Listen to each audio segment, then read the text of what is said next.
Hello student, my name is Varun Chaudhary, Assistant Professor of Law in the Press Law College, Greater Noida.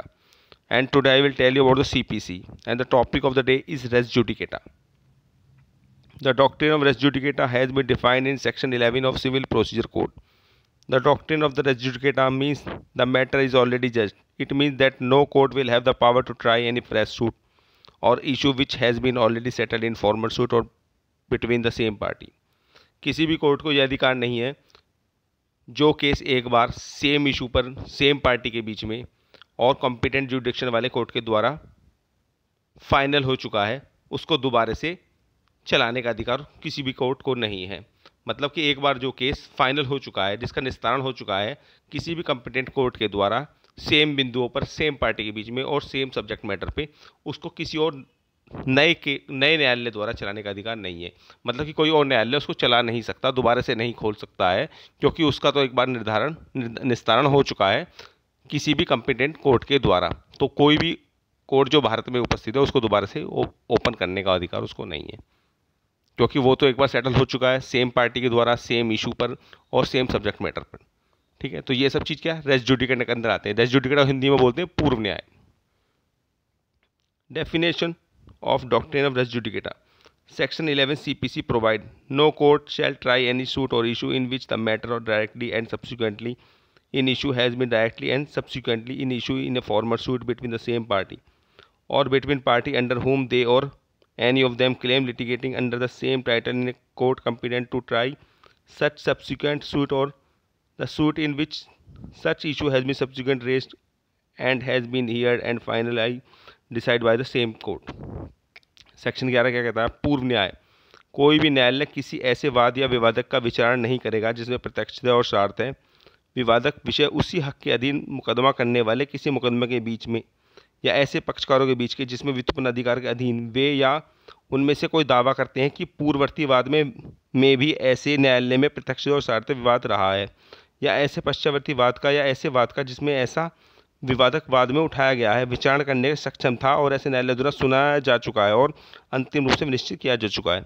मतलब एक बार अगर किसी court ने वो सुन लिया और उसका निर्णय सुना दिया गया है जिस पर सेम इशू था, सेम पार्टी थी और सेम सब्जेक्ट मैटर था, तो अब इसके बाद किसी और कोर्ट के द्वारा वह सुना जाना नहीं चाहिए, क्योंकि उसका तो ऑलरेडी निर्धारण हो चुका है, उसका ऑलरेडी निस्तारण किया जा चुका है, तो उसको दोबारा सुना जाना नहीं चाहिए, क्योंकि वो तो ऑलरेडी डिसाइड हो चुका है कॉम्पिटेंट कोर्ट के द्वारा। What are the elements of the res judicata? Res judicata is the consider the four elements. A. Second action involving the same party as the first. Two. A prior final valid decision in the merit by the court of the competent jurisdiction. Number three. A second action arising out of the transition of the occurrence that was the subject matter of the first. मतलब इसमें भी वही लिखा हुआ है, देखिए same party के बीच में हो रहा है। फर्स्ट जो बोलता है involve in the same party, मतलब सेम पार्टी हो है। ठीक है, नंबर 2 बोलता है final valid decision on the matter of the court of the competent जुडिक्शन। जो कॉम्पिटेंट जुडिक्शन वाला कोर्ट है, मतलब जो सक्षम न्यायालय है जिसमें एक बार वो डिसाइड हो चुका है एक्शन। और सब्जेक्ट मैटर जो है, सब्जेक्ट मैटर भी सेम है। तो एलिमेंट क्या है, 3 एलिमेंट में उन्हीं की बात हो रही है, सेम पार्टी है, सेम सब्जेक्ट मैटर है और कॉम्पिटेंट कोर्ट है। उनके द्वारा वो जजमेंट दिया जा चुका है कि भाई कोर्ट का केस का निस्तारण हो चुका है। अब जब एक बार डिसीजन आ चुका है, जब फाइनल निस्तारण हो चुका है, तो ये नहीं है कि किसी कोर्ट में जाकर उसको नई तरह से दोबारा से चलाया जाए, दोबारा से सुनवाई के लिए लगाया जाए, क्योंकि उसका ऑलरेडी निस्तारण हो चुका है सेम कोर्ट के द्वारा। Does res judicata line appeal? Res judicata does not restrict the appeal process, which is considered a linear extension of the same lawsuit as the suit travel up. The plant court later, once the appeal process is extended or waived, res judicata will apply even the judgment that is contained in the court. It means क्या, जो race judicata है appeal में apply नहीं होगा। मतलब appeal में क्या ना, सेम कोर्ट नहीं है, वो अपेक्स कोर्ट है, एक उससे बड़ा कोर्ट होता है जहाँ पर अपीलांट कोर्ट होता है, उसमें रेस जुडिका अप्लाई नहीं होगा, क्योंकि अपील करने का तो अधिकार है। मतलब सेम लेवल का कोर्ट नहीं होना चाहिए। अगर अपीलांट कोर्ट है, अपेक्स कोर्ट है जहाँ पर अपील ऑलरेडी प्रोसेस में जाती है, तो वो तो नहीं होगा। अपील करने का अधिकार है, अपील कर सकते हैं, लेकिन उस लेवल का कोई और कोर्ट नहीं होना चाहिए। आप हायर कोर्ट में जा रहे हैं अपील करने के लिए, तो रेस जुडिका अप्लाई नहीं होगा, क्योंकि वो तो उनका अधिकार है, लीगल राइट्स है। तो हायर कोर्ट में जाने का तो अधिकार है, अपील में रेस जुडिका अप्लाई नहीं होगा, क्योंकि ये सिर्फ कहाँ अप्लाई होगा, सेम पार्टी में। फिर मैं आपको बताता हूँ, बार बार 3 पॉइंट बोल रहा हूँ, same party, same subject matter और कम्पिटेंट कोर्ट, मतलब कम्पिटेंट कोर्ट क्या है, उस लेवल का कोई और कोर्ट है तो वहाँ पर तो रेस जुडिका अप्लाई होगा। लेकिन अभी क्या ना, उस लेवल का कोर्ट नहीं है, एपेक्स कोर्ट है, उससे हायर कोर्ट है जहाँ पर अपील ऑलरेडी होती है। लॉ में ये तो प्रावधान है कि अपील कर सकते हैं, तो जहाँ पर ऑलरेडी अपील होती है वहाँ पर रेस जुडिकेटा अप्लाई नहीं होगा। हायर कोर्ट में जाकर अपील करने का अधिकार सभी को है, तो वहाँ जाकर अपील कर सकते हैं, तो वहाँ पर रेस जुडिका अप्लाई नहीं होगा। अपील एक नॉर्मल प्रोसीजर है, तो वहाँ पर जाइए अपील करिए हायर कोर्ट में, वहाँ रेस जुडिकेटा अप्लाई नहीं होगा। Condition of the res judicata, जैसे मैं बार बार बता रहा हूँ कंडीशन क्या होगी रेस जुडिकेटा के लिए, वही घूम फिर के बार बार बात आ रही है। Same party, number 1, in both suit the suit which is pending before the court and the suit which has been decided should be same. मतलब क्या, सेम पार्टी होनी चाहिए, मतलब दोनों पार्टी हैं ए और बी, जैसे सपोज माना ए और बी दो पार्टी हैं, उनके बीच में कोई विवाद चल रहा है, तो पार्टी वहाँ अभी जहाँ पे हम रेस जुडिकेटा अप्लाई कर रहे हैं जो किसी और दूसरे कोर्ट में करने की कोशिश की गई है, वहाँ भी पार्टी सेम ए और बी है। तो ए और बी के बीच में सेम इशू पर और सेम मैटर में विवाद चल रहा है, तो सेम पार्टी है अगर ए और बी, तो रेस जुडिकेटा अप्लाई होगा। मतलब अगर ए की जगह कोई और है या कोई और व्यक्ति अगर कर रहा है तो रेस जुडिकेटा अप्लाई नहीं होगा, लेकिन वही दोनों सेम पार्टी होनी चाहिए, तो रेस जुडिकेटा अप्लाई हो जाएगा। Matter in issue, subject matter is later suit must be directly and subsequently same in the earlier suit. Subject matter need not be identical but subsequently same. जो subject matter है वो भी same होना चाहिए। Subject matter दोनों party के बीच में same होना चाहिए, जो पॉइंट डिस्प्यूटेड वो सेम होना चाहिए, जिस पर विवाद हो रहा है वो जो बिंदु हैं वो सेम होना चाहिए, तभी जाकर रेस जुडिकेटा में अप्लाई होगा।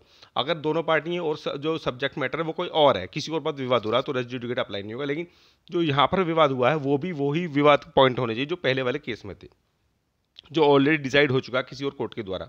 लेकिन दोनों पार्टी और किसी बात पर उनका केस चल रहा है और किसी पॉइंट पर केस चल रहा है, तो रेस जुडिकेटा अप्लाई नहीं होगा। Same title, the party must be litigated in the subsequent suit must have be litigated under the same title, same capacity in the as the former suit. मतलब same title भी same होना चाहिए, court भी मतलब competent होना चाहिए। मतलब तीन चीज़ बार बार मैं बोल रहा हूँ, same party, subject matter in issue और सेम टाइटल, मतलब तीनों चीज़ वहाँ पर जो सेम है, कम्पिटेंट कोर्ट के द्वारा डिसाइड हो चुकी है, तो वहाँ पर रेस जुडिकेटा अप्लाई होगा। अदरवाइज रेस जुडिकेटा अप्लाई नहीं होगा। इसको हिंदी में बोलते हैं पूर्व न्याय। मतलब पूर्व न्याय जहाँ पर एक बार न्याय मिल चुका है कम्पिटेंट कोर्ट के द्वारा, तो वहाँ पर दोबारा से किसी कोर्ट में जाने की जरूरत नहीं है, क्योंकि उसको ऑलरेडी डिसाइड कर दिया गया है। और किसी और कोर्ट में जाएंगे तो क्या कोर्ट का भी समय वेस्ट होगा, पार्टी का भी समय वेस्ट होगा, और कोई भी फाइनल डिसीजन आ नहीं पाएगा। पार्टियां उन्हीं मसले बार बार फंसी रहेंगी। तो इन सब चीज़ों को रोकने के लिए सीपीसी में, सिविल प्रोसीजर कोड में एक प्रावधान लाया गया है, जो सेक्शन 11 में मौजूद है, पूर्व न्याय।